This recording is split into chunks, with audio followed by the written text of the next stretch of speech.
Welcome back to another episode of Wynncraft TV. This week I took a trip to the winter wonderland town of Nesaak. And boy, when I...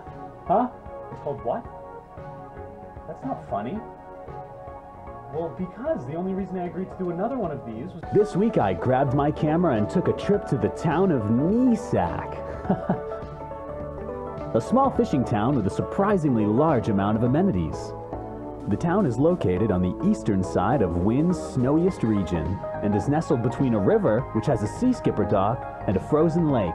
All of this surrounded by the trees of the luscious Nesaak forest. Nesaak was once a town similar to Elkhorn, a simple town of the plains. The people there would often experience attacks of small hordes of the corrupted. The attacks remained manageable due to the help of Theric, a Twain who lived near the town.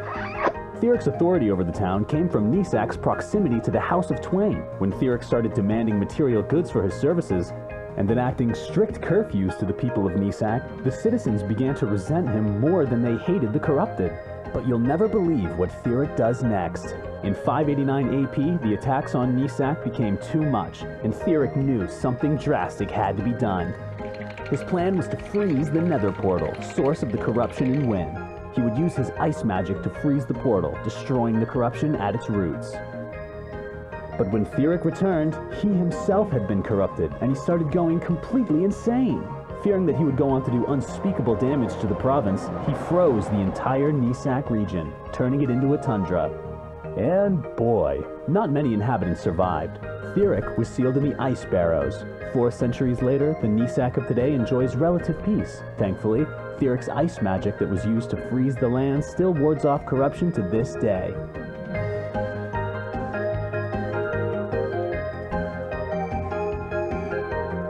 Wow! The world of Wynncraft never ceases to amaze me. Such rich history everywhere you look. Let's take a look at the layout of this winter town. One of Wynncraft's only winter towns, actually. What is going on down here? The town has one main road running north to south, connecting all the merchants. A river runs parallel to the town and even offers sea skipper access. And to the east, we have the frozen lake, where you can start the quest Under Ice, which will actually take you under the lake to the underground squid village. Highly recommend checking that out.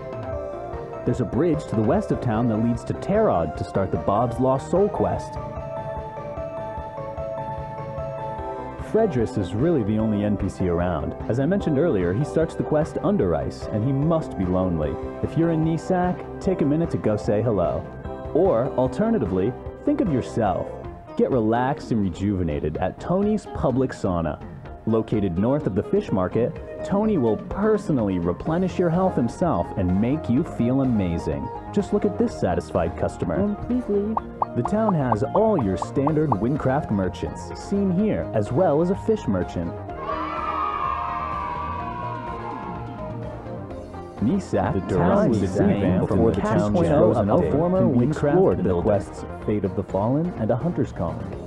Wherever you go in Wynn or Gavel, there are gems like Nesaak with rich history just waiting to be explored. Join me next time and maybe you'll learn something you didn't know.